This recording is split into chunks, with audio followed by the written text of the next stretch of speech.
우리가 보통 여기 계시는 분들은 대부분 부모님이시잖아요. 어릴 때 아이들이 싸우게 되면요, 그 자녀 간에 아니면 친구랑 싸우면 보통 어떻게 하시죠?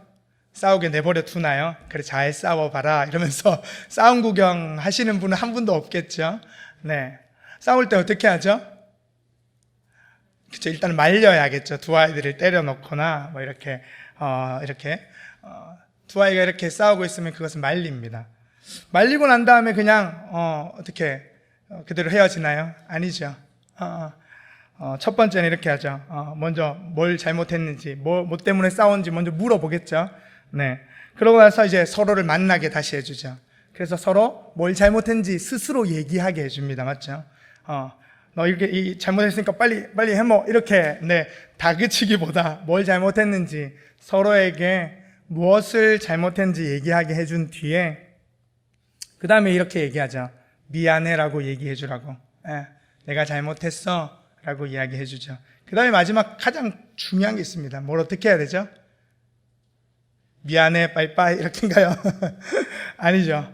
꼭 안아주라 그러죠. 네, 안아줍니다.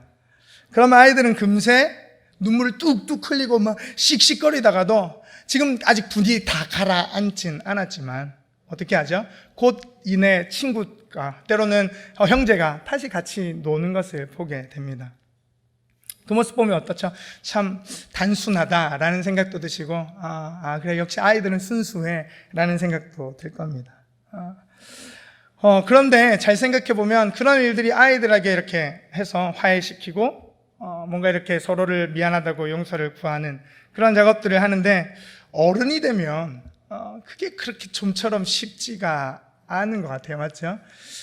이렇게 화해시켜주는 부모님이 없어서 그런가요? 누가 와서 둘이 뭐 잘못했어 화해해 뭐 이렇게 포옹해 이러면은 금세 화해가 되나요? 아니, 그 뒤에도 마음이 꽁하고 마음이 좀 힘들 때가 있다라는 것이죠. 지금 현재도 우리가 살면서 관계를 맺는 모든 사람들은 이런 어려움들, 관계 때문에 찾아오는 힘듦들이 분명히 있습니다. 난 관계 때문에 안 힘들어 라는 사람은 두 가지가 있겠죠. 하나는 정말 실없는 사람이거나 하나는 정말 관계를 아예 맺지 않고 살아가는 사람은 관계 때문에 힘들거나 누군가를 용서해야 될 일이 없을 겁니다.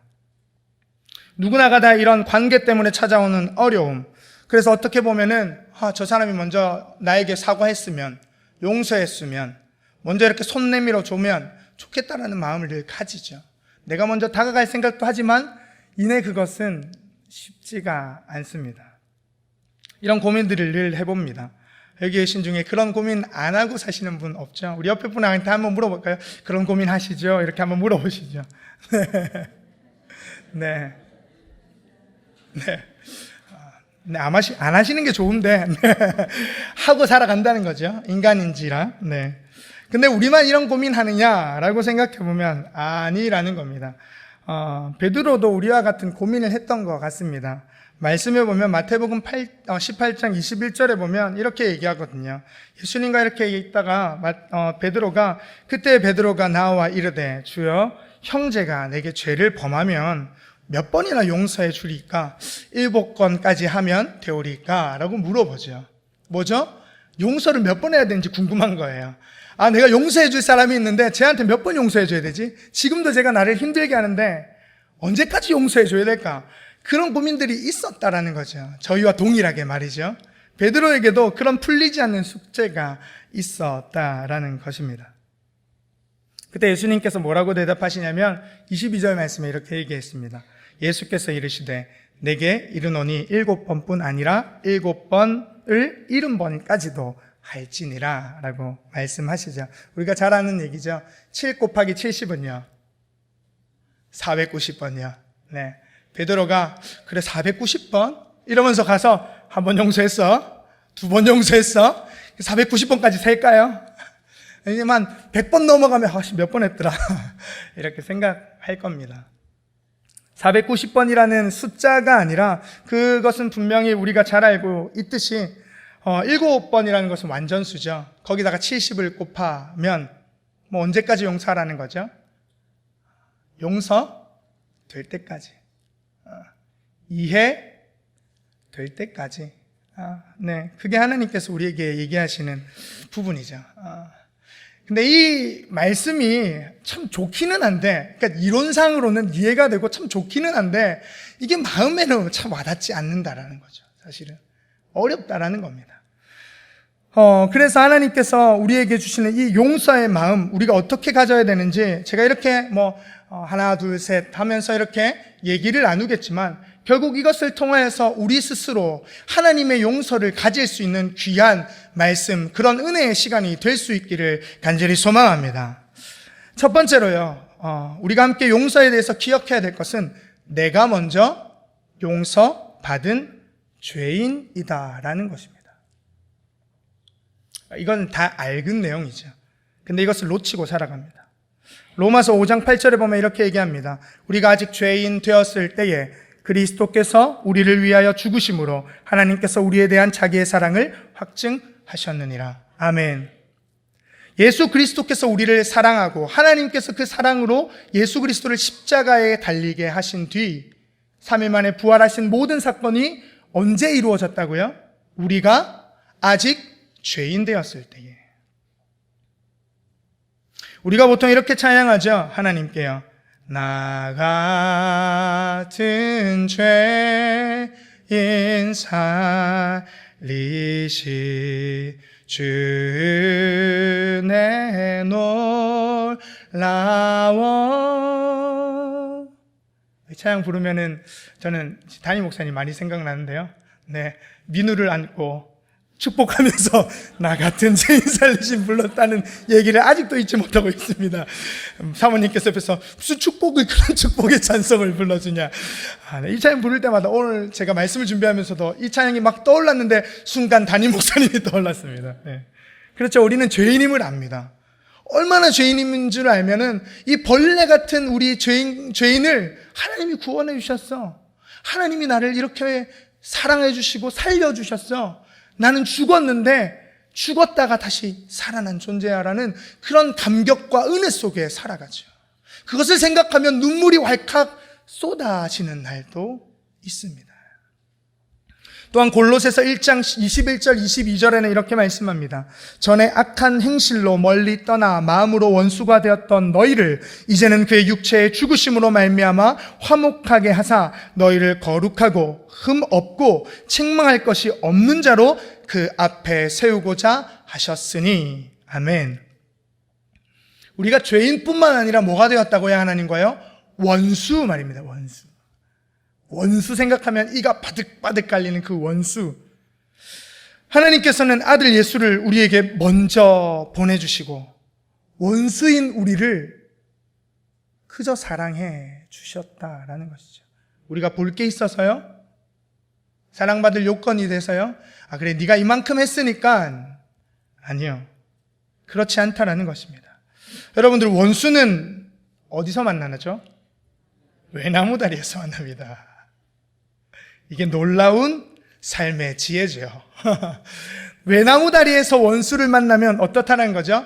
빼도 박도 못하고 앞으로 가면 마음이 막 괴롭고 뒤로 가자니 갈 길은 저긴데 갈 수가 없는 상황 말이죠.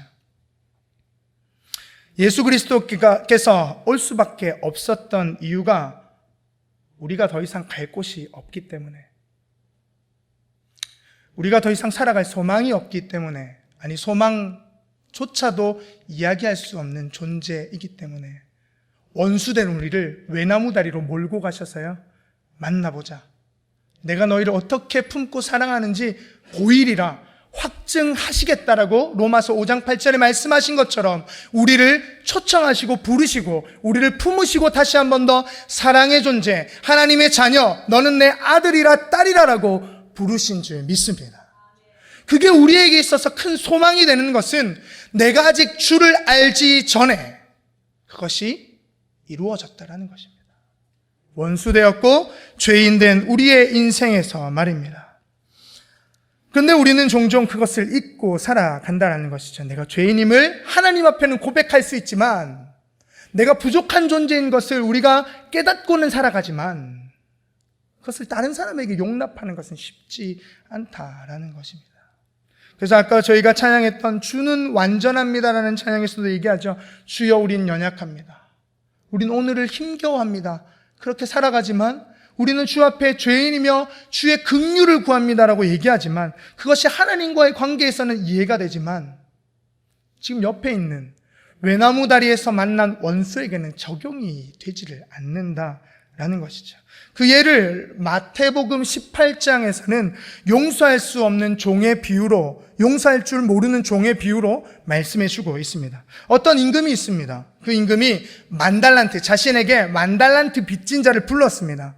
그래서 내가 너에게 어떻게 해주길 바라니? 만달란트 빨리 갚아 라고 얘기했을 때 이 빚진 자가 어떻게 하죠? 한 번만 제발 부탁드립니다. 저에게 용서와 긍휼을 베풀어 주십시오 라고 간절히 얘기하죠. 그 임금이 아무 조건 없이, 아무 이유 없이 그 가녀라고 그리고 또한 불쌍한 그 사람에게 탕감을 해줍니다. 만달란트요. 수치적 가치는 정확하게는 모르겠지만 꽤 어마어마한 돈이겠죠. 그 탕감받은 이 빚진 사람이, 만달란트 빚진 사람이 다시 그 탕감을 받고 룰루랄라, 고맙다, 감사하다라는 마음으로 나 용서받았네 라고 생각하고 나 구원받았다라는 생각으로 길을 가는데 누가 보이는 거죠? 100달란트 빚진 자가 보입니다. 외나무 다리죠. 만났죠. 저 원수 내한테 100달란트나 빚져놓고 저렇게 뻔뻔하게 고개를 들고 다녀? 라고 하면서 그를 찾아가서 얘기합니다. 빨리 갚아 라고 말이죠. 그때 뭐라고 얘기합니까? 그 100달란트 빚진 자도 동일하게 제발 한 번만, 제가 조금만 있으면 갚을 수 있을 것 같은데 기한을 조금만 더 주십시오 라고 선처를 부탁합니다. 그러나 이 만달란트 빚진 자는요, 자기가 용서받았다라는 것은 알지만 그 용서가 흘러가야 된다는 것은 이해 못하고 살아갔던 사람인 것 같습니다. 그래서 어떻게 하냐면 그를 감옥에 쳐넣죠. 감옥에 쳐넣은 뒤에 그 주위에 있던 간수와 그리고 또한 사람들이 수근수근합니다. 저 사람 좀 전에 만달란트 빚진 사람인데, 그래서 탕감받고 갔던 사람인데 왜 넣었을까라고 이야기를 들어보니까 100달란트 빚진 사람인데 옥에 넣었다라는 이야기죠. 그 뒤에 마무리가 이렇게 되죠. 어떤 임금이 와서 그 사람을 다시 부릅니다. 어찌하여서 네가 이렇게 행하였느냐? 어찌하여서 네가 이렇게 행하였느냐? 만달란트 빚진 것을 내가 사하여 주었는데 가서 그 100달란트도 용서해 줄 수 없더냐? 그것을 마태복음 18장 32절 33절 말씀에 이렇게 이야기합니다. 이에 주인이 그를 불러다가 말하되 악한 종아, 내가 빌기에 내가 내 빚을 전부 탕감하여 주었거늘 내가 너를 불쌍히 여김과 같이 너도 내 동료를 불쌍히 여김이 마땅하지 아니하냐 하고. 아멘. 여기서 눈에 딱 들어오는 단어가 있습니다. 내가 너를 불쌍히 여김같이 너도 내 동료를 불쌍히 여김이 마땅하지 아니하냐. 마땅하다, 당연하다, 상식이다라는 것이죠. 네가 용서받았으면 그것을 그대로 다시 갚아주는 것, 그것을 용서함으로 다시 그 사람을 품어줄 수 있는 게 상식 아니니? 네가 저지른 죄악과 네가 빚진 것을 생각해봐. 너는 네 빚진 것을 용서받는 것으로 끝이 아니라 그것을 흘려보낼 그런 사명을 가진 사람이라는 것이죠. 즉 우리가 잊고 살아가는 것의 첫 번째는 무엇이냐면 내가 죄인임을 놓치고 살아간다는 것입니다.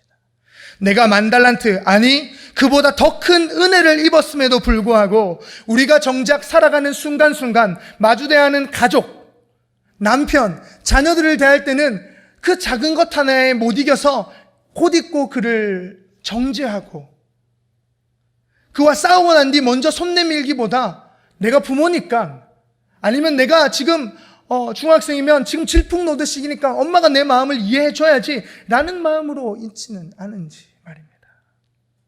그러나 분명한 것은 하나님께서는 창세 이전부터 우리를 택하셔서 하나님의 자녀, 하나님의 백성, 하나님의 아들, 딸 삼으신다는 그 큰 은혜를 부어주신 그런 사랑에 우리가 이곳에 있음을 기억할 수 있기를 주님의 이름으로 축복합니다.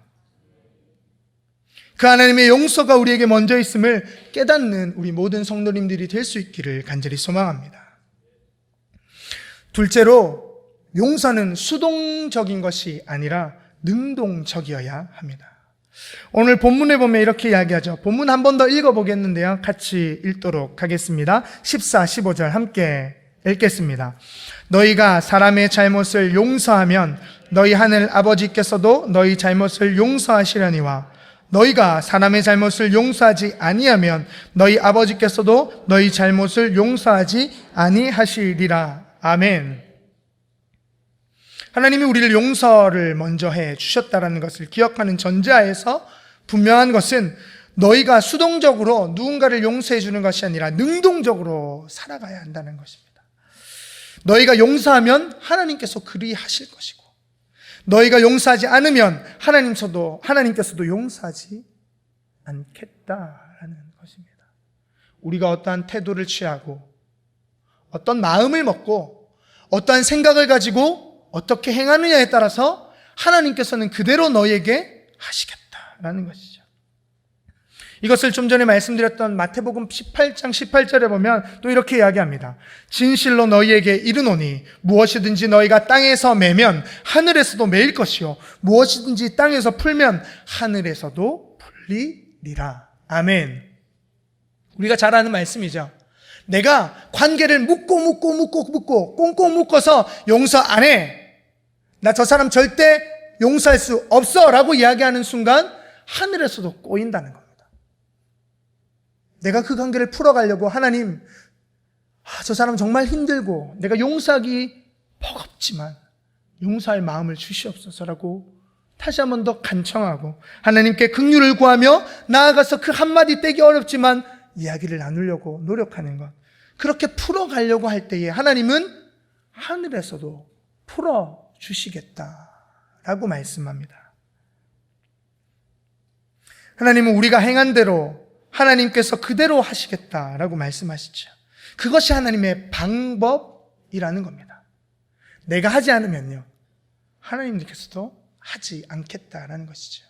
우리에게 자유의지를 주심은 그저 하나님이 너 용서해, 가서 해 라고 기계적으로 움직이는 것이 아니라 너의 마음이 어떠하냐에 따라서 나도 너를 인정해주고 존중해주고 이끌어가겠다라는 것이죠. 민수기 14장 28절에 보면 이렇게 말씀합니다. 그들에게 이르기를 여호와의 말씀에 내 삶을 두고 맹세하노니 너희 말이 내 귀에 들린 대로 내가 너희에게 행하리니. 아멘. 우리가 나쁜 마음, 나쁜 생각, 그 말들을 자꾸 반복하면 그런 말들과 그런 생각들로 어떠한 사람을 비방하고 그렇게 나고 나면 하나님은 그대로 행하시겠다라는 것입니다. 그것을 그 사람에게 하겠다는 게 아니라 너의 관계와 너의 삶에 내가 그대로 행해주겠다라는 것이죠. 우리에게 있어서 그 용서는 어찌 보면은 우리가 능동적으로 해야 하기 때문에 어떻게 하나님의 관계 때문에 어쩔 수 없이 하는 게 아니라 하나님께서 우리에게 그 마음을 허락하여 주시고 그게 하나님의 방법이라는 것을 깨달을 때에 우리가 다시 한 번 더 하나님께 기도할 수 있는 마음이 생기게 됩니다. 그저 가서 내가 널 용서할게 무미건조한 것이 아니라요, 가려면 어떻게 해야 되죠? 마음을 다시 고쳐먹고 기도의 자리를 다시 한 번 더 나아가야 되고요. 우리가 다시 한 번 더 그 사람을 보기 위해서는 마음을 고치지 않고는, 하나님께 기도하지 않고는 견딜 수 없기에 먼저 하나님께 간청하고 기도할 수밖에 없죠. 그렇기 때문에 그게 능동적이 되는 겁니다. 내가 가서 그냥 말 한마디 툭 던지고 용서를 구하는 게 아니라요, 가서 할 수 없지만 하나님께 능동적으로 기도할 수밖에 없는 내 모습을 볼 수 있기 때문이라는 거죠. 좀 전에 말씀드렸듯이 능동적이라고 해서 그냥 용서해, 그렇게 가서 쉽게 얘기할 수 있는 분은 아무도 없을 겁니다. 우리가 잘 왜곡돼서 나오긴 했는데, 우리가 영화 밀양이라는 것을 보면은 그런 용서, 때로는 이 기독교에 대한 이야기들을 다루고 있죠. 거기에서 보면 이 전도연이라는 여자가 남편을 잃고 시골에 내려온 뒤에 자녀와 자기 아들과 함께 살아가다가 아들이 유괴돼서 죽게 됩니다. 그래서 그 범인이 잡혀서 들어가게 되죠. 감옥에 들어가게 되죠. 그 뒤에 이 전도연이 내려와서 신앙을 갖게 되고 그 하나님을 경험하고 만나게 됩니다. 그 뒤에 한참 뒤에 그의 마음을 정리하고 기도한 뒤에 그 죄수를 만나러 가죠. 왜? 용서해 보려고. 내 마음에 이 갑갑한 채증이 확 내려가도록 하나님께 기도하고 다시 용서를 구해 보려고 나아가죠. 그때 잘못된 용서의 방법이 나오죠. 그 죄인이 뭐라고 얘기하죠? 나 이미 용서 받았습니다. 그때 또 잘못된 태도이긴 하지만 이게 좀 왜곡돼서 표현됐긴 했지만 전도연이 이렇게 얘기하죠. 누가 용서했는데? 내가 용서 안 했는데 누가 용서했단 말입니까? 하나님이 용서했다고 다 끝난 겁니까? 라고 반감해가지고 교회의 여러 가지 일들을 그 뒤에 벌여가면서 그런 내용들이 나옵니다. 우리가 능동적으로 한다고 해서 뭔가 쉽게 용서를 구하는 게 아니라요. 그 용서는 상대방을 이해하고 노력하는 과정, 또한 무엇보다도 하나님께 기도함으로 그 용서의 시간들을 충분히 가질 필요가 있습니다. 그것이 능동적인 용서의 상황이고 마음가짐이고 우리의 태도가 되어야 한다라는 것이죠. 적극적인 태도, 능동적인 태도로 우리가 용서를 하는 것은 분명히 우리의 삶을 변화시켜 줄 수 있습니다. 꽁꽁 묶였던 관계, 그것을 우리가 풀어내기 시작하면 하나님께서는 하늘에서 그것을 보시고 푸신다라고 말씀하시는 것처럼 말입니다. 누가복음 6장 37절에 이렇게 말씀합니다. 비판하지 말라. 그리하면 너희가 비판을 받지 않을 것이요. 정죄하지 말라. 그리하면 너희가 정죄를 받지 않을 것이요. 용서하라. 그리하면 너희가 용서를 받을 것이요. 아멘. 능동적으로 얘기하죠. 용서하라. 그리하면 너희가 용서를 받을 것이다. 라고 말입니다. 내가 먼저 해야 합니다. 이 나아감이 굉장히 불편하고 어렵겠지만 그 시간을 굉장한 시간을 두고 하나님 앞에 간구하고 기도함으로, 그리고 또한 상대방의 마음을 한 번 더 이해하려고 하는 그 뼈아픈 그리고 마음을 깎는 노력 가운데에 능동적으로 하나님께 맡기고 용서의 삶을 살아갈 수 있기를 주님의 이름으로 축복합니다. 마지막 세 번째로, 용서는 하나님께 순종하는 것입니다. 오늘 말씀을 뒤집어 보면 이렇게 얘기하죠. 너희가 용서하면 나도 용서할 거야. 너희가 용서하지 아니하면 나도 용서하지 아니할 거야. 반대로 얘기하면요, 너희가 용서하는 모든 것은 내가 다 용서해 주겠다라는 하나님의 전폭적인 지원과 은혜가 있다라는 것입니다.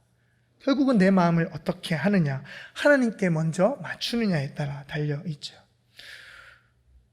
우리가 잘 알고 있는 창세기에 나오는 요셉이란 인물이 있습니다. 그 인물을 생각하면 우리는 먼저 무엇이 떠오르죠?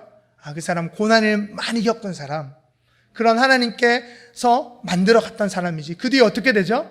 총리가 되었던 사람, 하나님께 연단과 어려운 가운데서 총리가 되어서 애굽 땅에 7년간의 풍년과 흉년을 대비하여서 그 바로에게 존경을 받았던, 그래서 하나님을 높였던 사람이라고 기억합니다.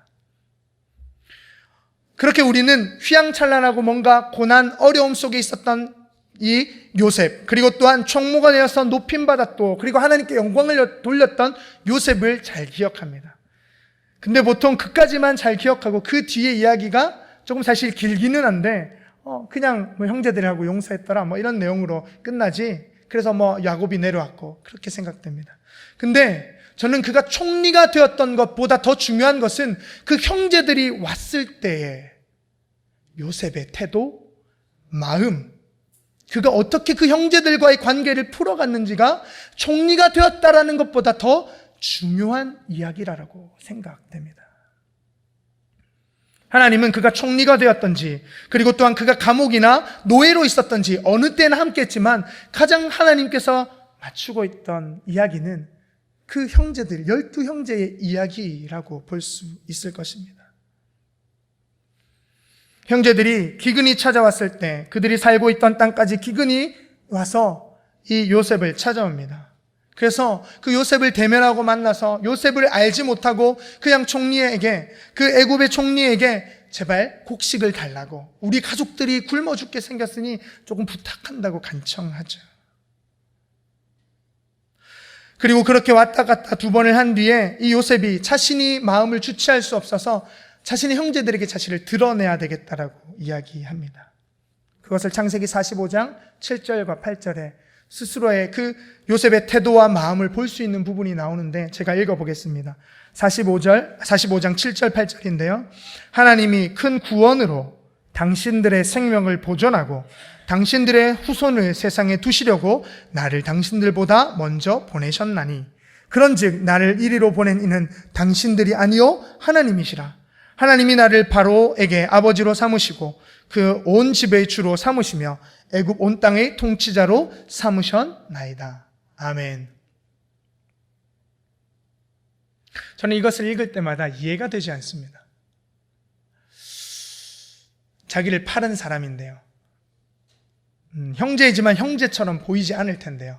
그리고 이미 자기는 총리이고 이 사람들은 자기 말 한마디에 다 죽어도 아무 흔적조차 없는 사람들일 텐데 그는 그가 겪은 노예와 감옥의 생활과 총리에 이르기까지 한순간도 놓지 않았던 하나님을 경험한 뒤에 그가 깨달았던 것은 내가 이곳에 온 것이 이 가족들 때문이구나. 이 온 지방의 기근 때문이구나. 나를 이리로 보낸 게 당신들이 아니라 하나님이 하셨다.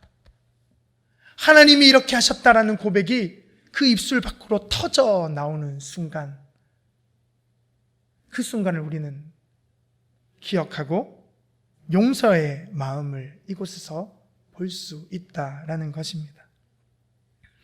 요셉이 깨달은 것은 무엇일까요? 그는 자신의 질고 같은 그리고 또한 어려운 환경과 다시 총리로 떠오르는 이 순간까지도 이것이 하나님의 섭니다. 하나님의 계획하심이며 나를 향한 하나님의 뜻이라는 것을 결코 잊지 않고 무엇보다도 하나님을 신뢰했고 하나님이 말씀하시는 것이면 순종할 수 있는 그런 관계가 되었다라는 것이죠. 그 순종의 삶, 하나님의 계획과 섭리 가운데 하나님은 동일하게 우리를 부르셨다라는 것입니다. 고린도후서 5장에 보면 이렇게 말씀하십니다. 우리를 새 피조물로 만드신 하나님께서는 예수 그리스도가 하나님과 우리의 관계를 화목하게 하셨듯 우리에게 화목하게 하는 직분을 주셨다라고 말입니다. 요셉은 자신을 판 형제들에게 단호하게 그들을 처단하고 복수를 위한 칼을 간 것이 아니라 그 하나님의 목적과 하나님과의 깊은 관계 가운데에 이것이 하나님의 뜻이구나. 하나님을 신뢰하니 이 말씀에도 내가 순종해 봐야 되겠다라는 마음이 들지 않았을까요? 요셉과 비슷한 상황에 있던 이야기를 마지막으로 들고 마치려고 합니다. 코리 텐 품이라는 여성이 있었습니다. 이분은 유대인인데요. 이분이 쓰신 책 중에 책이 몇 권이 있는데 주는 나의 피난처라는 책이 있습니다. 혹시 읽으신 분도 있으리라 생각됩니다. 이 여성분이 가족들 모두가 나치, 즉 독일의 지배하에 유대인들이 다 잡혀갔을 때에 그 가족들도 다 잡혀갔습니다. 그곳에서 가족 모두가 죽게 되는 것을 목격하고요. 그리고 자기를 이렇게 지키고 있던 간수에 의해서 성폭행까지 당하게 됩니다. 그런 뒤에 해방이 있고 이 사람이 해방되기 이전에 먼저 어떠한 전산사의 착오로 이 여인이 코리텐품이 풀려나게 되게 되죠. 풀린 뒤에 그가 감옥에서 있었던 일들, 그리고 기도하면서 그 감옥에서 하나님께 간구했고 자신의 가족들로 인하여서 자신이 어떠한 신앙을 지켜야 되는지, 자신이 어떻게 해서 풀려났는지에 대한 이야기들을 가지고 다니면서 간증하고, 또한 그 나치로부터, 즉 독일로부터 받았던 그 압제를 다시 한 번 더 치유하고자 하는 치유센터를 만들어서 그 사역들을 감당해 갔다고 합니다. 그 책의 내용에 마지막 부분에 이런 내용이 있습니다. 그래서 한 교회에 이 코리텐품이 간증하러 갔습니다. 오늘처럼 이렇게 예배 자리에 가서 간증을 막 하고 있는데, 간증이 끝날 무렵 저 뒤에 이제 기도하고 마치려고 하는데 저 뒤에 낯익은 모습의 남자 한 명이 앉아 있더랍니다. 간증이 끝나고 기도회가 다 끝난 뒤 그 남자가 뚜벅뚜벅 자신을 향해 걸어오는 것이죠. 점점 걸어올수록 이 코리템품은 저 사람이 누군지 몸으로 깨닫게 되었습니다. 그 사람은요, 자신의 가족을 죽이고 자신까지 성폭행했던 독일 그 사람이었습니다. 그 간수였습니다. 그 간수가 한 발짝 한 발짝 걸어올 때마다 이 코리템품은 하나님께 기도했습니다. 뭐라고 기도했냐면, 하나님, 이건 아니지 않습니까? 저 사람이 내 앞에 올 수 있는 것 아니지 않습니까? 하나님, 제가 저 사람을 만나서 어떻게 하라고요? 아무리 기도해도 하나님이 별 반응이 없었습니다. 그 사람이 몇 발짝 더 가까이 오고 거진 코앞에 왔을 때 하나님이 이런 마음을 그녀에게 부어주셨습니다. 하나님의 음성이 그녀에게 이렇게 들렸습니다. 그를 용서하라는 내 말에 순종해 줄 수 없겠니? 내가 너를, 그 사람을 다 이해하고 품고 그 사람과 함께하라는 얘기가 아니라, 그 사람을 이해해서 그 사람을 사랑하라는 얘기 아니라, 내 말에 한 번만 순종해 줄 수 없겠니? 그저 그 사람을 이해하고 대화 한번 나와 보지 않겠니? 라고 말입니다. 그녀는 그 순간 자기에게 밀려오는 어려움들, 그리고 또한 그 두려움 앞에서 다시 한번 더 하나님의 말씀에 한번 순종해 보기로 마음을 고쳐먹고 그 사람을 맞이했습니다. 그 뒤에 큰 놀라운 변화가 있었습니다. 그가 지금까지 그 깊숙이 감춰두었던 악의 모든 것들이 소멸되는 것을 경험했습니다. 그 전까지도 간증하고 하나님을 증거하고 하나님께 찬양을 높여드리고 살아왔지만, 그가 경험했던 그 한 간수를 용서할 수 없었던 그 마음이 하나님께서 순종하라고 이야기했을 때 그가 아무 생각 없었지만 다시 한번 하나님께 순종하고자 나아갔던 그것이 마음 깊숙한 곳에서부터 오는 자유함을 누리게 되었다라는 것입니다. 사랑하는 양정교회 성도 여러분들, 하나님이 우리를 먼저 용서해 주셨습니다. 우리가 다른 사람을 향해 하나님께서는 용서하길 원하십니다. 그리고 또한 능동적으로, 주도적으로 우리의 삶을 하나님께 의탁하고 하나님의 말씀에 순종함으로 나아가길 원하십니다. 우리가 세상에서 살아가다 보면 먼저 손 내밀고 낮추고 용서하면 세상은 우리를 얕잡아 봅니다. 그러나 우리가 예수 그리스도를 믿고 하나님의 자녀된 삶으로 살아갈 때에 우리가 그리스도인이라는 것을 깨닫게 되는 순간, 예수 그리스도를 닮아가야 된다는 사람이라는 것을 알게 되는 순간, 우리는 악을 악으로 갚는 것이 아니라 선으로 악을 이기는 삶을 살아가야 한다는 것을 깨닫기를 간절히 소망합니다. 사랑하는 양정교회 성도 여러분들, 예수 그리스도의 그 넉넉한 관용의 덕을 베풀어 주시길 바랍니다. 우리를 용서하신 그 사랑이 우리 안에 머물러 있다면 그것을 넉넉함으로 주님께 맡겨드리고 살아갈 수 있기를, 그래서 용서해서 용서를 낳을 수 있는 그런 우리 양정교회 모든 식구들이 될 수 있기를 간절히 소망합니다. 이 시간 우리가 함께 찬양을 함께 드리려고 하는데요. 오늘 나는 이라는 찬양입니다. 우리 여기 어르신분들은 잘 아시는 찬양일 겁니다.